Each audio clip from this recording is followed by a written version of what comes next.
오늘 우리는 스데반이라는 한 인물을 깊이 들여다보기를 원합니다. 스데반은요,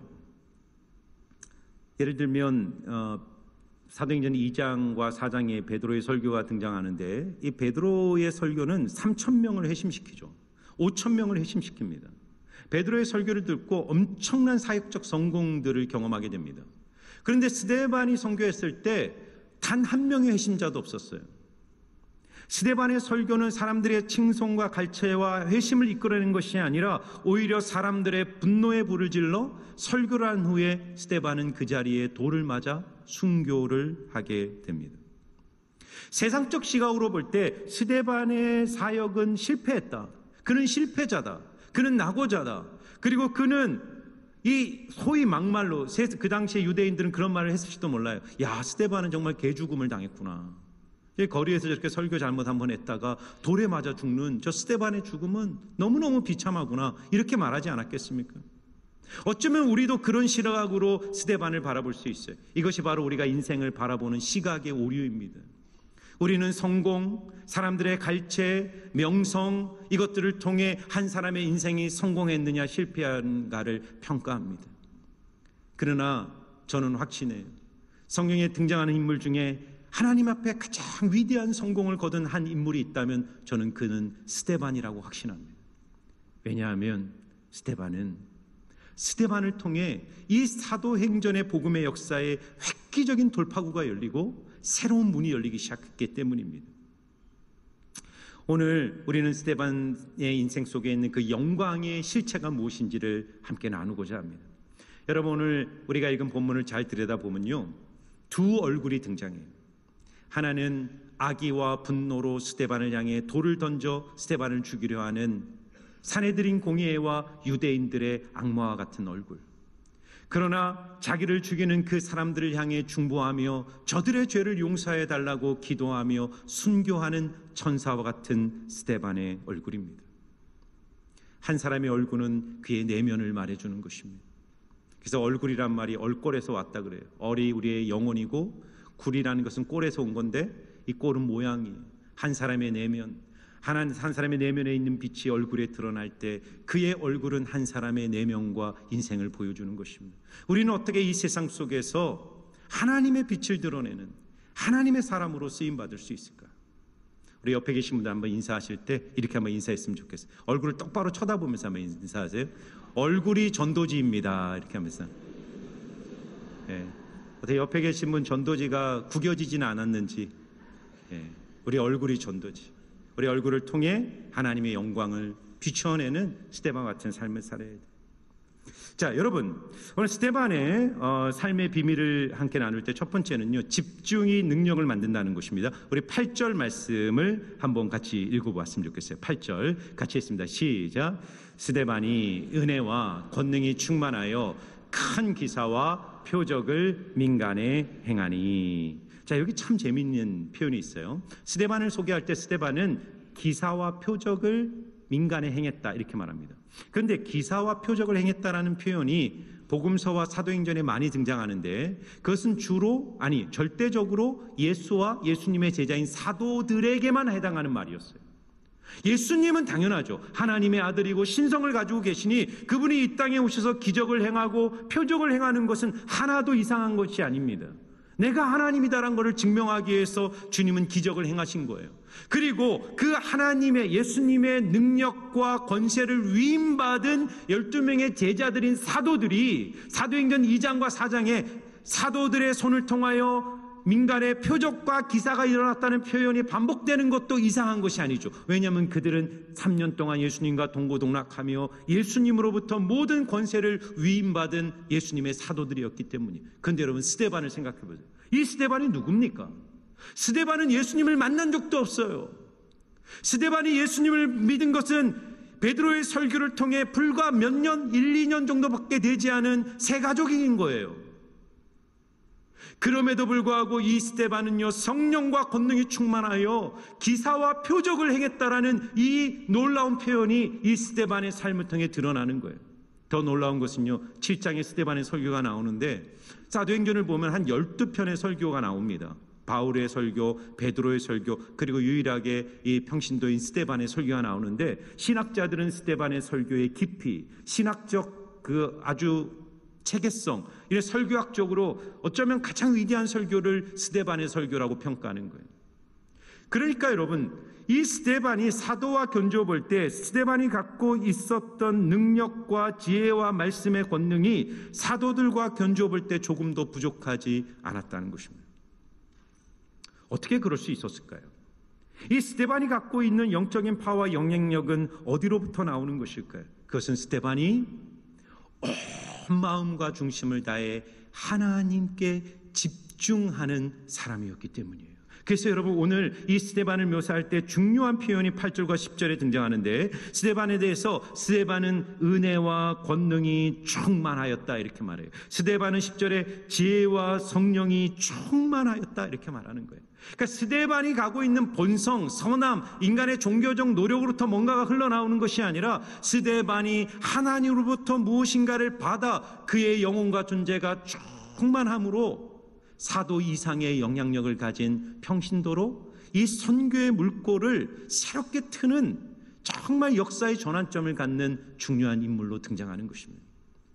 그러니까 여러분, 사도 이 스데반 이전에 이 예루살렘 교회는 여전히 전통주의적이고 직분 중심적이고 어떤 지리 중심적인 이 전통적 교회 모델을 잘 벗어나지 못했다면, 이 평신도 7집사의 단명인 스데반을 통해 이 교회는 선교적 교회로 이 문화적 창의성을 가지고 이 세계를 품어내는 문화적 선교적 교회로 변화되기 시작했던 것입니다. 그래서 우리는요, 스데반의 모습을 보면서 뭘 깨닫게 되냐면, 성령의 충만은 신앙의 연륜을 통해서 오는 것이 아니라 하나님께 드리는 마음의 깊이로부터 주어진다는 거예요.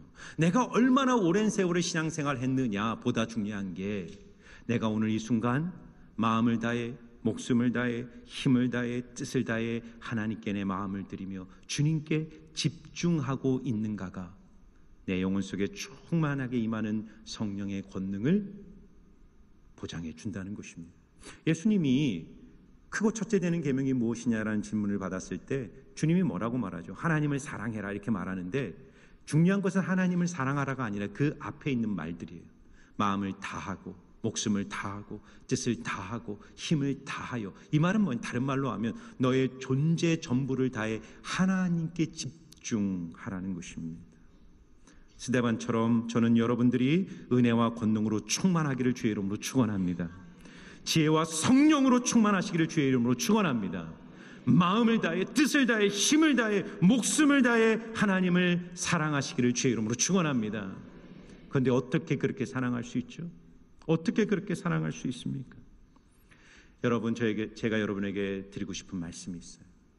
우리는 그리스도인이라면 다 주님을 사랑하고 싶어합니다. 그렇지 않은 사람이 누가 있어요? 주님을 사랑하고 싶어요. 그러나 주님을 사랑하기로 몸부림치기 전에, 애쓰기 전에 먼저 내 안에 주님보다 더 사랑하고 있는 것들이 있다면 그것을 주님 앞에 내려놓으셔야 돼요. 요한일서 2장 15절을 보세요. 이 세상이나 이 세상에 있는 것들을 사랑하지 말라. 누구든지 세상을 사랑하면 아버지의 사랑이 그 안에 있지 아니하니라고 말합니다.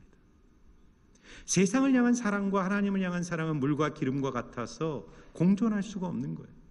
그것은 마치 컵 안에 있는 공기와 물같이, 물이 가득 차 있으면 공기가 들어갈 수 없는 것이고, 물이 빠져나갈 때 그 안에 공기가 충만해지는 것처럼, 우리 안에 세상을 향한 사랑이 우리의 마음을 채우고 있다면 주님으로부터 오는 지혜와 권능과 은혜와 사랑은 절대로 우리 안에 충만해질 수 없는 것입니다. 그래서 여러분, 주님께 집중하기를 원한다면 집중의 동의어는 차단이에요. 차단. 우리가 무엇인가를 집중하려면 나를 분산시키는 것들로부터 스스로를 차단하고 내가 붙들어야 될 그 한 가지 대상에 온전히 집중해야 됩니다. 하나님의 채워주심을 정말로 경험하기를 원한다면 채워주심의 그 동면의 양면처럼 그 반대면에 동의어로 붙어 있는 것은 바로 내려놓음이에요. 내가 내려놓을 때 주님의 채워주심을 경험하게 되는 거예요. 충만의 동의어가 뭡니까? 빈 마음이에요. 하나님 앞에 빈 마음으로, 가난한 마음으로, 주님 앞에 집중하며 나갈 때 주님 우리의 영혼 속에 충만한 주의 은혜를 부어주시는 것이죠. 스데반을 볼 때 우리는 두 번째 함께 나누고 싶은 것은 집착이 얼굴을 바꾼다는 것입니다. 여러분, 오늘 두 종류의 얼굴이 있다고 그랬어요. 스데반을 향하여 분노와 증오로 불타오르는 악마의 얼굴을 가진 사내들인 공예와 유대인들, 그리고 그들 안에 휩싸여서 그들을 위해 기도하며 죽음을 맞이하는 천사의 얼굴을 한 스데반의 모습이 있습니다. 오늘 스데반이 왜 죽음을 당하게 됐는가, 그 배경을 9절에서 10절은 이렇게 설명합니다. 같이 한번 읽어보겠습니다. 시작. 이른바 자유인들, 즉 구레네인, 알렉산드리아인, 길리기아, 아시아에서 온 사람들의 회당에서 어떤 자들이 일어나 스데반과 더불어 논쟁할세 스데반이 지혜와 성령으로 말함을 그들이 능히 당하지 못하여. 자, 오늘 스데반이 자유인들이라는 유대인들과 격렬한 논쟁을 하게 되고 그 결과 죽음을 당하게 되는데요. 이 자유민들이란 누구냐면 해방된 노예들을 말하는 것입니다. 자유민이라 부르는 거예요. 그러니까 예를 들면 북한에서 이렇게 탈북하신 분들을 우리가 세터민이라도 부르고 언제는 또 자유민이라고 불렀고 이름이 바뀌듯이 지금 이 자유민이라는 것은 이 유대의 역사 속에서 대제국의 침략을 받아 그들의 제국으로 끌려가서 노예로 살다가 정치적 변화에 의해서 해방되어 이 팔레스타인 땅으로 돌아온 해방된 유대인들을 자유인이라고 말합니다. 근데 그들이 이 유대 땅에 돌아와서 자기들만의 회당 공동체를 만든 겁니다. 그래서 구레네에서 노예로 살다가 풀려나서 온 구레네 회당 공동체, 알렉산드리아 공동체, 길리기아 공동체, 아시아 공동체, 이런 헬라파 유대인, 디아스포라 유대인들의 신앙 공동체 회당이 있는 거예요. 그러니까 자, 스데반은 아까 뭐라 했냐면 헬라파 유대인이잖아요. 그러니까 이 헬라파 유대인들을 누구봐도 잘 이해하고 있는 이 헬라파 유대인이었던 스데반은 예루살렘 교회 안에 머물지 않고 가장 먼저 어디를 갔냐면 이 같은 헬라파 유대인들이 형성한 자유민 회당 공동체에 찾아가서 하나님의 복음을 증거했던 거예요. 그런데 이 스데반의 설교가 격렬한 논쟁을 일으키고 분노를 유발시켜 결국은 스데반은 이 설교를 통해 죽음을 맞이하게 되는 것입니다. 그러면 이제 질문이 생기는 겁니다. 왜 이렇게까지 분노할까? 이거는 통제되지 않는 광기거든요. 이제 다음 주에 보겠지만 스데반이 그 설교를 합니다. 7장에 어마어마한 설교를 해요. 근데 그 설교를 들은 유대인들, 사내들인 공의에 그 사람들이 마음에 찔려, 그 베드로 사도행전 2장에 보면 똑같은 표현이에요. 마음에 찔려 그들이 우리가 어찌할꼬 너희가 회개하고 성령의 충만을 받아 주께 구원을 받으라 해서 5,000명 3,000명이 회심한 거예요. 그런데 스데반의 설교를 듣고도 똑같이 마음에 찔렸지만 그들은 분노로 반응해요. 그래서 돌을 들어 스데반을 그 자리에서 쳐 죽이는 광기를 보여줍니다. 그럼 왜 이렇게 분노할까요? 그 분노의 이면에 무엇이 작동하고 있었을까요? 이유가 있습니다. 여러분 잘 들어보세요. 이 디아스포라 유대인들, 그러니까 외국의 노예로 흩어져 수십 년을 살다가 조국으로 돌아온 이들에게 가장 중요하고 절대적 가치는 성전과 율법입니다. 왜냐하면 디아스포라 유대인들이 항상 자기의 현실, 고통, 이 민족의 패망이라는 현실을 생각할 때 우리가 이렇게 고통스러운 현실을 가진 이유는 하나님의 성전과 하나님의 율법을 우리가 지키지 못했기 때문이다. 그래서 그들이 조국으로 들어왔을 때 그들에게 있어서 절대적 가치는 뭘까요? 성전과 율법인 거예요. 그런데 오늘 스데반이 그들의 회당에 들어가서 복음의 본질을 선포하는데 무엇을 말하냐면 더 이상 유대교의 껍데기에 집중하지 마라. 하나님은 이 성전을 폐하셨고 예수를 주로 고백하고 성령이 내주하시는 너희들 한 명 한 명이 하나님의 성전이다. 너희들 조문에 쓰여진 그런 문자적인 율법의 목을 매지 마라. 하나님 그 율법을 폐하시고 이제 성령을 우리 마음에 보내사 우리 마음에 하나님의 법을 새기사 성령을 따라가는 우리를 통해 하나님의 나라를 이루어 가신다라는 이 복음의 메시지를 전했을 때 이 유대인들은요, 이 특별히 자유인들, 이 디아스포라 유대인들은 성전을 모독하고 율법을 폐기하라는 이 스데반의 이 메시지에 참을 수가 없는 것입니다. 자, 그런데 여러분 한 가지 더 생각해 봐야 돼요. 이들이 이렇게 돌로 통제될 수 없는 분노로 스데반을 돌로 쳐 죽일 때 그 광기와 분노의 가장 밑바닥에 뭐가 있을까를 생각해 보셔야 됩니다. 그냥 겉모습을 보면 이들이 정말 어떻게 보면 순수하면서도 강력한 종교적 열심 때문에 이렇게 스데반, 자기의 종교적 가치를 공격하는 스데반을 죽이려 드는 거구나, 이렇게 생각할 수 있지만 저는 그렇다고 보지 않아요. 여러분, 우리가 인생을 살면서 교회든 정치든 이 사회든 보면 사람들이 어떤 명분을 내세우죠. 그리고 명분을 가지고 분노합니다. 우리가 정치계에서 많이 보죠. 정치인들이 맨날 청문회에서 말하는 게 뭐냐면 뭐가 옳으냐 뭐가 틀리냐, 정치 국민을 얘기하고 나라를 얘기하지만 결국 잘 들어보면 그 이면 속에 자신의 욕망이 작동하고 있는 거예요. 지금 유대인들이 왜 이렇게 성전에 대한 스데반의 설교에 분노할까요? 이유가 있는 것입니다. 여러분, 이 성전은요 그냥 성전이 아닙니다. 예루살렘과 유대 땅의 이 성전은 이 예루살렘에 살고 있는 종교 지도자들 뿐만 아니라 그 땅에 살고 있는 모든 유대인들의 경제 시스템의 밥줄의 핵심이었습니다. 하나님의 율법에 모든 유대인 남자는 1년에 3번 유월절, 초막절, 오순절이 되면 세계 어느 곳에 있어도 반드시 예루살렘 성전에 와서 나에게 제사를 드리라는 하나님의 율법의 명령이 있어요. 그래서 수천 년 동안 유대인들은 세계 어느 곳에 있어도 유월절이 되면 그 예루살렘에 와서 성전에서 예배를 드린 거예요. 제물을 드린 겁니다. 그럼 생각해 보세요. 이 유월절 일주일 동안, 초막절 일주일 동안, 그리고 오순절 일주일 동안 수백만 명의 유대인들이 예루살렘에 직결해서 거기서 먹고 자면서 희생 제사를 드리면서 엄청난 경비가 거기서 쏟아지는 것이죠.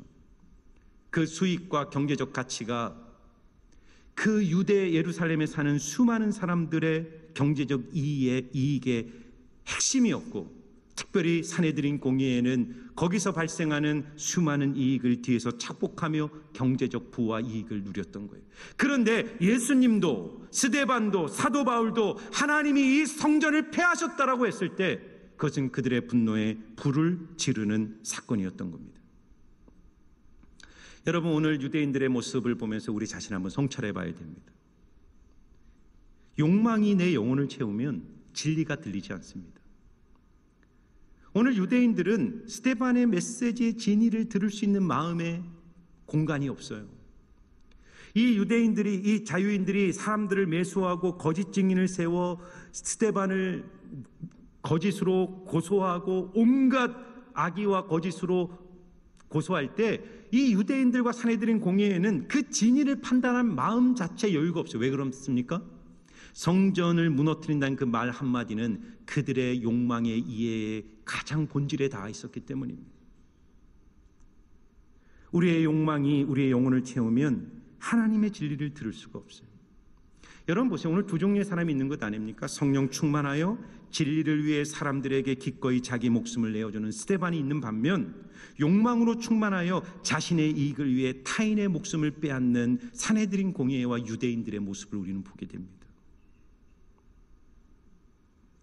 우리가 하나님 앞에 내 자신을 깊이 성찰하고 내가 붙들고 있는 내 내면 깊은 곳에 있는 욕망이 무엇인지를 하나님 앞에 들여다보고 그것이 하나님의 진리를 막는 내 안에 거짓된 욕망이라면 주님 앞에 온전히 나아가 그것을 주님께 자백하고 고백함으로 빈 마음, 가난한 마음으로 주님 앞에 서서 하나님의 진리가 여러분의 마음을 온전히 붙드시도록 회개와 진실함으로 주님 앞에 서는 여러분들 되시기를 주의 이름으로 축원합니다. 여러분, 이들과 달리 오늘 마지막으로 스데반의 모습을 한번 봤으면 좋겠어요. 제가 아까 말씀드렸지만 성경에 가장 위대한 한 명을 뽑으라면 그는 스데반입니다. 오늘 이 거짓과 증오의 법정에 이 자유인들이 사람들을 충동하고 거짓 증인들을 매수해서 사람들을 모으고 그 다음에 종교 지도자들을 막 충동질해서 이 스데반이 성전을 무너뜨리고 하나님의 율법을 모독한다라고 해서 이 거짓 법정에 스데반을 세워 온갖 고소로 스데반을 사형 내리기로 결정합니다. 그러니까 그들의 얼굴이 어땠을까요? 분노로, 증오로 막 이글거리는 하나같이 악마의 같은 얼굴로 스데반을 바라봤을 거예요. 그런데 그 한가운데 있는 스데반의 모습을 보세요. 15절입니다.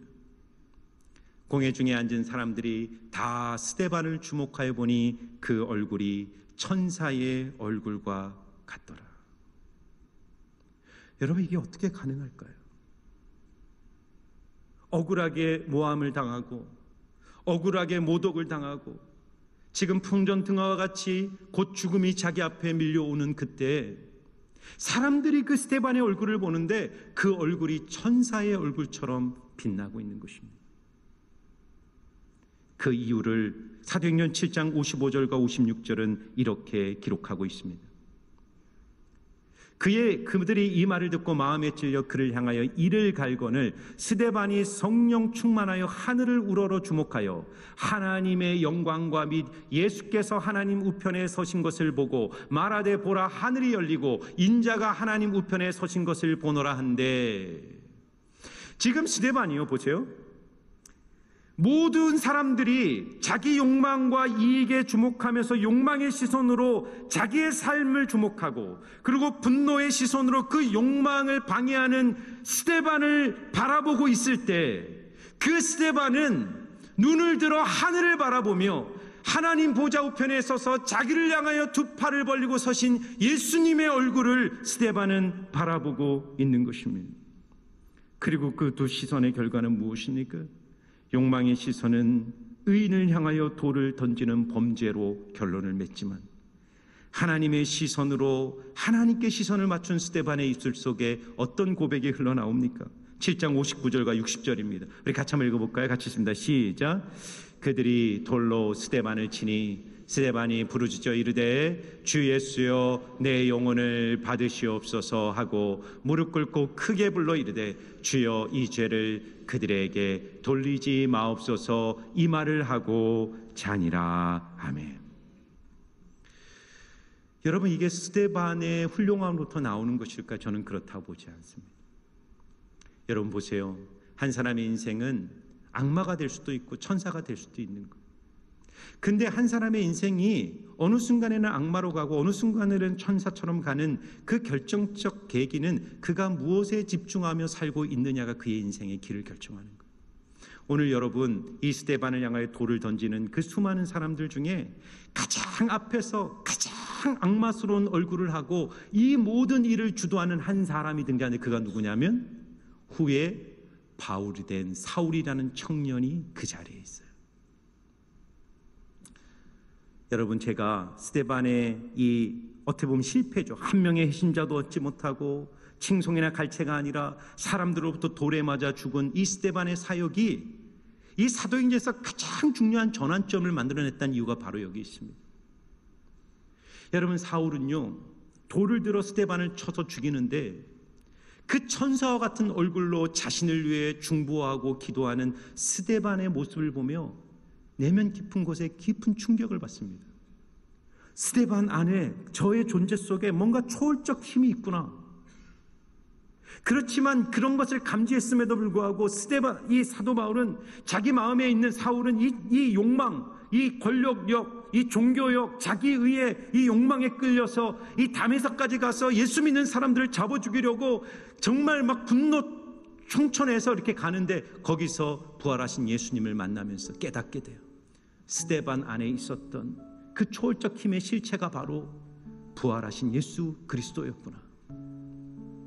평생을 자기의 욕망, 자기의 자랑, 자기의 의, 자기의 성취를 위해서 끊임없이 질주했던 이 사도 바울, 사울, 악마와 같은 삶을 살았던 사울이 다메섹에서 주님을 만나고 그의 인생은 그때부터 온전히 주님께만 집중했어.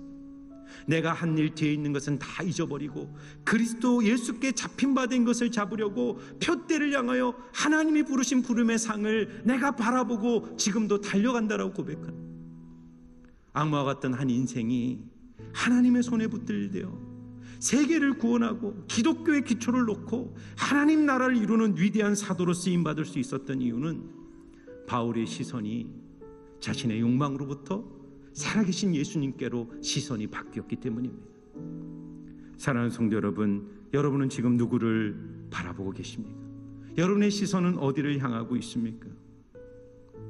스데반이 고통 속에서도 예수의 얼굴을 바라보았기 때문에 그의 얼굴은 그리스도의 영광과 은혜로 충만할 수 있었던 것입니다. 우리가 인생을 살면서요, 돌팔매를 맞을 때가 있어요. 억울한 말, 고통스러운 관계, 때로는 무너진 상황 속에서 절망하고 분노하고 낙심할 수 있습니다. 그러나 여러분, 그때 기억하세요. 그 고통의 자리에서 눈을 들어 여러분을 바라보시는 주님의 얼굴을 깊이 묵상하시기를 축원합니다.